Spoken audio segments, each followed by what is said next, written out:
As archaeologists dig up the dunes of Spain's Cape Trafalgar, the beach is alive with excitement. Giddy onlookers are desperate to know. Are the rumors true? Is there really an ancient secret lurking beneath the shore? Eventually, they get their answer. A piece of crumbling stone emerges from the sands. Before long, a whole wall is visible. And after some serious shoveling, a dazzling Roman structure has revealed itself for the first time in 2,000 years. When experts dug up these Spanish dunes, a startling ancient secret emerged from the sand. Naturally, local residents are just as stunned as the archaeologists themselves. With its stunning ocean views, the Canos de Mica beach at Cape Trafalgar has been a favorite location for seaside walks for years. But no one had known for sure what lay buried in the sand just below their feet. Once they found out, those relaxed strolls took on a whole new dimension.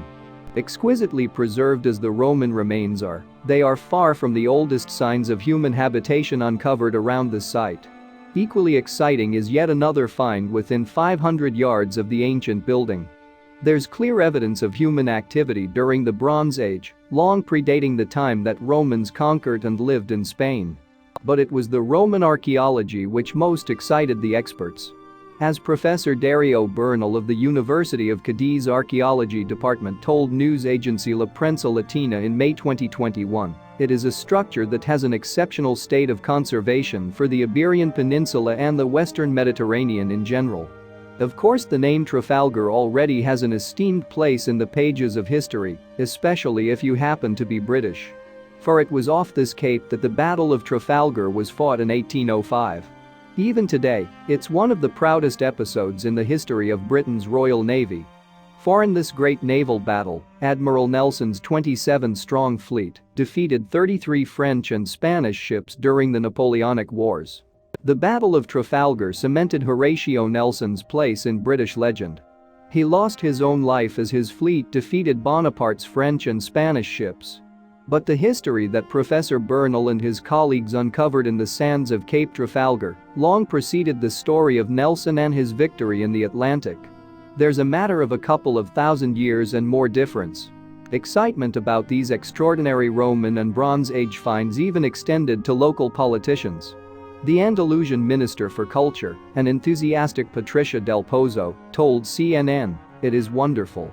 And she pointed out that the evidence uncovered by the archaeologists showed that Cape Trafalgar was an incredibly attractive area for all types of civilizations, which endows us with incredible history. One thing that historians already knew about Cape Trafalgar in Roman times was that it was an important location for the production of fish sauce and other marine food products. Indeed, at first the archaeologists speculated that they might have stumbled across the remains of fishery pools. That was because they first uncovered what looked like a low wall, about a foot high, from the dunes. The researchers assumed this low wall must be the enclosure of a cetteria. That was a pool the Romans built to keep juvenile fish in, while they fattened them up for the table. It would have been connected to the sea, and since the Atlantic was so close by, the archaeologists' assumption made sense.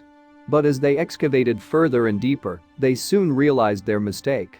The University of Cadiz Archaeological Research Project at Cape Trafalgar is titled Archaeologists. The researchers are specifically looking for historical evidence of the extensive fishing and seafood processing industries that the Romans ran in Spain. And the project had already found 7 salting pools from the Roman era at a separate site nearby. These pools, up to 6.5 feet deep, would have been used as a kind of ancient fridge, preserving foodstuffs including fish and other marine animals such as shrimp. It's also highly likely that workers there were concocting an ancient fish sauce called garum. Material found in the pools has been linked to the manufacture of this condiment. Garum was a particular delicacy of the era. Or so the Romans thought. Modern palates might not agree that this pungent condiment was delicious. The sauce was made by fermenting fish guts in herbs and salt, and even some Romans found it distinctly unpleasant.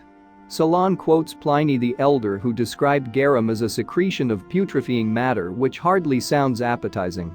But Pliny, who was killed by the eruption of Mount Vesuvius in AD 79, did have some positive things to say about garum. In his only surviving work, Natural History, He wrote that the fish sauce was a go-to remedy for dysentery and could alleviate dog bites as well as easing earache. Additionally, eating African snails soaked in garum was a surefire cure for stomach troubles. We'll probably stick with modern medicine. Whatever Pliny thought, this fish sauce was immensely popular throughout the Roman Empire, with citizens splashing it onto all kinds of savory dishes. For modern Westerners, ketchup is probably the nearest equivalent. Finding the fish fermenting pools at Cape Trafalgar was not a great surprise, since this part of Spain was a major producer of garum, which was exported throughout the Roman Empire. But it wasn't just in Roman Spain that this fish sauce was brewed up, it was also manufactured in the eastern Mediterranean. Evidence for this appeared in 2018 when archaeologists discovered a fish sauce factory near the modern Israeli city of Ashkelon. This processing plant dates back to the 1st century AD, and the researchers found huge vats and storage jars that would have been used in the garum making process. But as we've said, although the discovery of those fish ponds was a welcome breakthrough for the University of Giddy's team, it was far from the only discovery that they made. In fact, there were 3 sites within a 500-yard area beneath the sand dunes of Cape Trafalgar that revealed some of the fascinating history of this area. As well as the garum fermenting tanks and the site that researchers first thought was a Roman fish pond, there was another find that long predated the time of the Romans in Spain. These empire builders first conquered parts of what is now modern Spain in 207–206 BC. That was when the Roman general Scipio Africanus drove the Carthaginians from the eastern part of the Iberian Peninsula. But this second of the 3 major finds uncovered by Professor Bernal and his team dated back some 4,000 years. Like the other 2 finds, both Roman, this third find was within some 500 yards of Cape Trafalgar's lighthouse. The cape is about 7 miles west of the nearest city, Barbate. Speaking to the Podal website, Bernal pointed out, Barbate barely had archaeological remains, and now it has prehistoric and Roman remains. So what was this prehistoric discovery? It was a tomb from the Bronze Age. One of Bernal's colleagues, Professor Eduardo Villanueva, told Spanish press agency EFE they must have felt that it was a special place to bury their loved ones. Certainly, this stretch of Spain's Atlantic coast features dramatic scenery, with its rolling dunes overlooking the ocean swell. You could say it was a good place to gaze at eternity. The site consists of a passage that had been carved from bare rock and led to a burial chamber about 10 feet below the surface. A complete female skeleton was interred in the tomb. The woman's grave contained various valuables including green beads and shells, which would have been part of a necklace and a bone comb. There were also 2 earrings made of gold. The archaeologists also discovered an ossuary, a place for storing human bones, in the passageway leading to the circular burial chamber. All of the remains were exceptionally well preserved, and the tomb appears to have remained undisturbed since those prehistoric people were laid to rest there. Another of Bernal's University of Cadiz colleagues, Juan Jesus Cantillo, theorized that the woman in the chamber would have been the last individual placed in the tomb. After her burial, it was likely sealed up. Cantillo has also speculated that there are likely to be other as yet undiscovered tombs in the area that surrounds Cape Trafalgar. He told the Podal website, this has to be a funerary complex. His colleague Dr. Villanueva said that experts would now analyze the human remains to determine the familial relationships of the deceased. They will also hope to identify the type of food these Bronze Age individuals consumed. So as we've seen, there have actually been 3 important discoveries in this small area around Cape Trafalgar. There are the 7 salting pools where garum was likely made. Then there is the Bronze Age tomb, startling in its exceptional preservation. What is the third discovery? In fact, it is the most spectacular of all. It's from the Roman era, and it's not far from the site of that megalithic tomb. A set of Roman baths emerged from the sand dunes, spectacularly well preserved. You'll remember that the researchers thought they'd found a fishery pool when low walls emerged from the sand. But as they dug down, a far grander structure appeared. We've already noted how Professor Bernal has waxed lyrical about the exceptional state of conservation of these ruins. Other Roman bath complexes found in Spain have largely consisted of nothing more than the skeletal shell of the structure.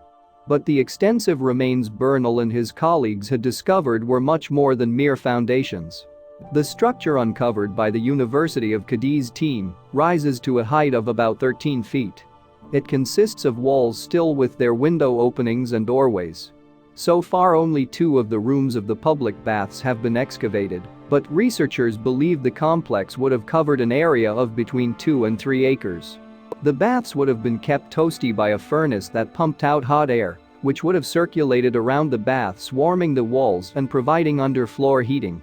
Stucco and marble-colored black, white and red found in the 2 excavated rooms suggest that the baths were elaborately decorated.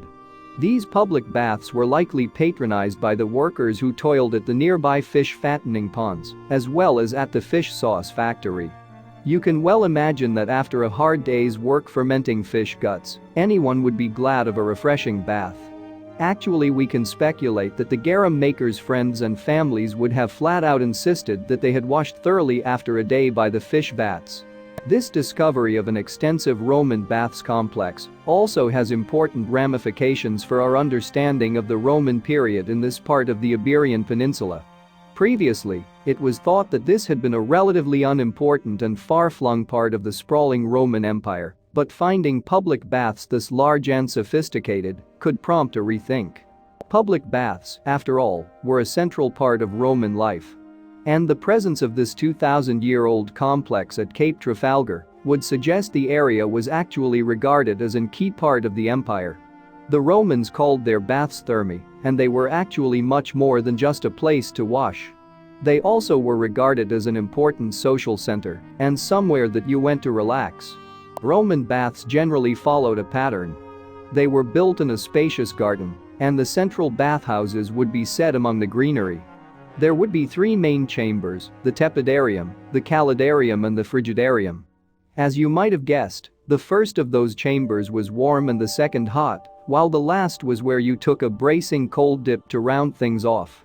There were also other rooms with different functions in the standard Roman bathhouse. After undressing, the bather would be anointed with oil in the unctuarium. There was also a steam room which was called the laconicum or sudatorium, and there the oil and sweat would be scraped from your skin using a special tool, the strigil. The bathing ritual was topped off with a final anointing of oil. In the normal run of events, bathing was a single-sex affair. But according to Encyclopedia Britannica, a fashion for mixed bathing did start in the 1st century AD. All the same, this was a practice confined mainly to the wealthy classes, and it seems that most ordinary folk found it more than a little shocking. So thanks to the excavations by Professor Bernal and his colleagues, we know more about the lives of the people who lived around Cape Trafalgar 2,000 years ago. They were lucky enough to have had access to one of Roman civilization's greatest luxuries. And these bathing facilities would have doubtless been highly prized by the good people who worked at the nearby fish farms and garum factories. According to the website of La Prensa Latina, the nearest Roman city to Cape Trafalgar was Bailo Claudia, about 15 miles away. It was especially renowned for its garum sauce, which as already noted was consumed across the Roman Empire. So it seems that this whole region of Spain was a center for the manufacture of the indispensable sauce. But how had this part of the Iberian Peninsula become so important to the Romans? As we saw earlier, the Romans arrived along the eastern coast of the Iberian Peninsula after they dislodged the former rulers, the Carthaginians, just at the end of the 3rd century BC. Today Cape Trafalgar lies in the Spanish province of Cadiz, part of the region of Andalusia. In Roman times this area was called Baetica. According to the Oxford Classical Dictionary, this enclave was one of the wealthiest parts of the western section of the Roman Empire. Its prosperity was built on exports of precious metals and olive oil. And of course that other highly valuable commodity, stinking fish sauce, also played a key part in Baetica's apparently thriving economy. So the excavations by the University of Cadiz team in 2020 have neatly encapsulated a large section of Andalusia's ancient history in a 500-yard area just around Cape Trafalgar. First, there is the Bronze Age burial site, showing that humans have lived here for at least 4,000 years. Then, some 2,000 years later come the 2 Roman sites, the fish sauce factory and the baths. Perhaps the fact that the public baths and the fish sauce factory are close together is mere coincidence. But we can speculate that building a public baths not far from an industry that must have been at best unpleasantly smelly was a far-sighted piece of planning. In any case, we know that if we'd been garum workers back in the day, we'd have been heartily grateful that a bathhouse was so near our workplace. Thanks for watching, and don't forget to like and subscribe.